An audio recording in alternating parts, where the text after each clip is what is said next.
நம்ம வந்து ஜோடியாக் ராசி மந்திரம் அப்படின்ற மாதிரியான விஷயம். மேஷத்தை பொறுத்த வரைக்கும் டிட்டோனேட், DETONATE, டிட்டோனேட் அப்படிங்கிறது. ரிஷபத்தை பொறுத்த வரைக்கும் கல்டிவேட் என்கிற ஒரு மந்திரம். மிதுனம் பொறுத்த வரைக்கும் ஆல்டர்னேட், ALTERNATE. கடகத்தை பொறுத்த வரைக்கும் என்வெலப் அப்படிங்கிறது ENVELOP. சிம்மத்தை பொறுத்த வரைக்கும் பிரைட்டன், BRIGHTEN. கன்னியா ராசியை பொறுத்த வரைக்கும் அரேஞ்ச், ARRANGE. துலா ராசியை பொறுத்த வரைக்கும் மாடரேட், MODERATE, மாடரேட் அப்படிங்கிறது. விருச்சிக ராசியை பொறுத்த வரைக்கும் சப்மெர்ஜ் என்கிற மந்திரம், SUBMERGE.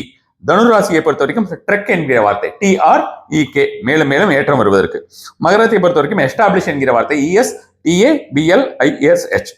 கும்பத்தை பொறுத்த வரைக்கும் பிரெயின் ஸ்டார்ம் என்கிற வார்த்தை, BRAIN, brain, STORM, brain storm என்கிற வார்த்தையை சொல்லி வாருங்கள்.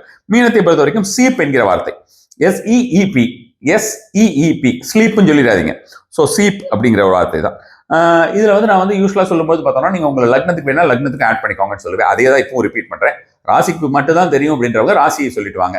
ராசியும் லக்னமும் தெரியும் அப்படின்ற மாதிரியான இருந்தால் ராசியும் லக்னமும் சொல்லிட்டு வாங்க. உதாரணத்துக்கு மேஷ ராசி சிம்ம லக்னம் அப்படின்னா டிட்டோனேட் அப்படின்னா DETONATE என்கிற வார்த்தையும், சிம்மத்தை பொறுத்த வரைக்கும் பிரைட்டன் என்கிற சொல்லக்கூடிய BRIGHTEN எல்லாம் 5 நிமிஷம் தான் சொல்ல போறீங்க. அதில் அதிகபட்சமா 10 நிமிஷம்.